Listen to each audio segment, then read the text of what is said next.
Au fait, juste, tu as reçu un message. D'accord, ça dit quoi?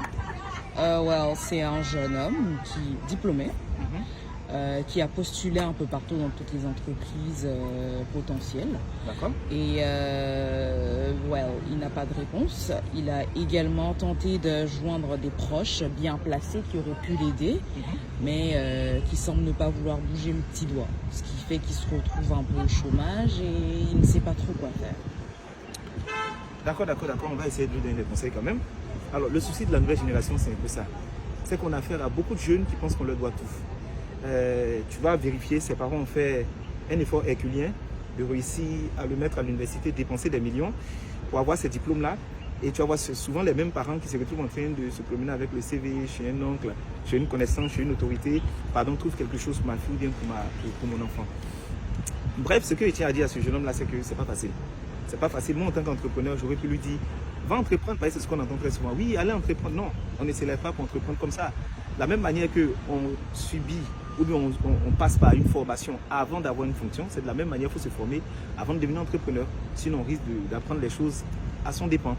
Mais si tu n'es pas prêt à dormir à pas d'heure, à travailler jusqu'à pas d'heure, à être récompensé ingratement de tes efforts, à investir souvent ton temps, tes efforts, ta sueur, ton argent, pour récolter du vent, et si tu n'es pas prêt à supporter les humeurs des gens, si tu n'es pas prêt à sortir de ta zone de confort, si tu n'es pas prêt au dépassement, au fait de te surmonter soi-même chaque jour, sans avoir besoin d'un coach qui va te motiver, ne sois pas entrepreneur.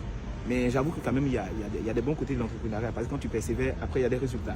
Mais comme là, on est en train de parler de chercher un emploi, ce que je tiens à dire, c'est qu'aujourd'hui, en 2022, chaque année, il y a des centaines de millions, des milliers plutôt de diplômés que le gouvernement déverse sur le marché du travail. Et ils viennent grossir le rang des sans-emploi. Alors aujourd'hui, il faut être beaucoup plus agressif pour réussir à s'en sortir. Parce que si tu restes dans le système de on va m'appeler, j'ai déposé mon CV, je t'assure qu'il y a d'autres qui ont la chance, il y a d'autres qui ont les opportunités, mais tout le monde n'a pas les mêmes chances. Donc à un moment, tu dois être proactif, tu dois t'élever, tu dois bouger. J'ai 2 conseils à te donner. Le conseil numéro 1, c'est ce que j'applique moi-même. Je fais ce que j'appelle observer, analyser et proposer. Alors si tu n'as rien à proposer aux gens aujourd'hui, les gens vont se passer de toi. Les gens n'ont plus besoin des gens qui ont de gros diplômes. Ça, c'était avant dans le système français. Aujourd'hui, on est en train de shifter pour aller vers un système américain dans lequel on cherche à savoir qu'est-ce que tu sais faire, quelles sont tes compétences. C'est pourquoi, sur le plan technique, tu dois être bon. Ne pas avoir seulement un bon CV, mais avoir aussi les aptitudes et les capacités qui vont avec le CV. Alors, tu dois observer. Observer autour de toi, là où il y a des failles, là où il y a des problèmes, là où ça ne va pas, là où tu observes que tu peux être utile dans un domaine, tu fais des propositions. C'est ce que j'ai fait par le passé, ça a bien marché. J'ai observé le système des gens, les appeler pour les proposer. Parce qu'imagine un chef d'entreprise. Tu l'appelles, tu lui dis, j'ai mon CV à déposer. Il te voit comme un autre CV qui va venir encore s'ajouter au poids salarial qu'il paye par mois. Mais si tu l'appelles, tu lui dis, j'ai observé ton système et je pense que j'ai détecté des failles et j'ai des propositions concrètes à te faire pour que ton business avance. Il est capable de bloquer toutes ces choses de vous pour te recevoir. Parce qu'en fait, nous sommes en quête de solutions. Nous sommes en quête de personnes capables de booster, de catalyser notre réussite. Donc, on ne va pas s'éterniser sur les gens qui ont des beaux CV seulement. Même si par moment, les CV marchent aussi. Donc, il faut observer, mais surtout, il faut prêter l'oreille aux problèmes des gens. Parce que là où il y a problème, il y a de l'argent à se faire. Malheureusement, il y a d'autres qui, quand il y a un problème, ils se mettent tout de suite à crier, à pleurer, à prier surtout, pour que le problème s'arrête. Mais il y a d'autres qui sont très opportunistes et dans le problème, ils s'en sortent. La Covid-19, c'est un exemple très parlant.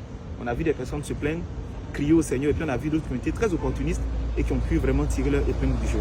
Donc quand il y a problème, prêtez bien l'oreille, écoutez le problème des gens et puis proposer des solutions, ça peut marcher aussi. Secondo, je vais aller sur le bénévolat. Il y a beaucoup de personnes qui n'aiment pas s'engager tant qu'ils ne voient pas qu'est-ce qu'ils vont gagner en retour. Un peu seulement, je gagne combien. On a eu des opportunités parce qu'on s'est engagé justement pour des causes où on ne nous a pas invités. On est venu s'inviter au débat. Et puis là-bas, on a proposé des choses qui ont fait qu'on est devenu tellement incontournable qu'ils avaient besoin de nous. Ils ont décidé de discuter combien on doit gagner.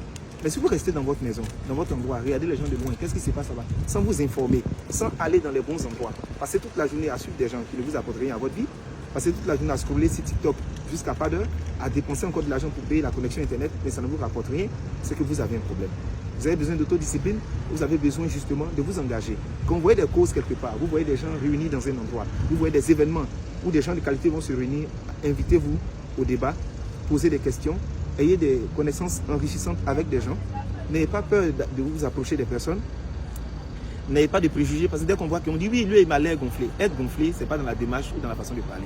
Souvent les personnes les plus gonflées, qu'on pense qu'elles sont gonflées, souvent c'est elles les plus simples, et les gens les plus simples, c'est quand tu parles à elles, tu te rends compte qu'elles sont très compliquées. Donc allez vers les personnes. Personne ne va vous insulter ou sortir une âme, vous dire pourquoi tu m'as posé la question. Non, posez des questions quand il faut. Et c'est ce que je peux donner comme conseil, mais surtout cultivez-vous, lisez, parce qu'en fait, à n'importe quel moment, une opportunité peut tomber. Soyez des gens prêts à travailler, même gratuitement, juste pour exposer ce que vous savez faire. Il y a des gens qui ont 15 ans de diplôme, mais malheureusement, sur le plan technique, ils ne sont pas bons. Et aujourd'hui, nous sommes à l'ère du digital. Les profils, hier, oui, il fallait se promener de bureau en bureau, ça ne marche plus. Tu peux faire quelque chose qui est bien, ça va taper dans l'œil de quelqu'un et puis il va t'appeler. À défaut même de te recruter, il peut juste te mettre dans sa base de données pour avoir une connexion avec toi. D'accord? Donc, c'est le conseil que je peux donner et puis j'espère que ça sera utile. Bonne journée. Merci.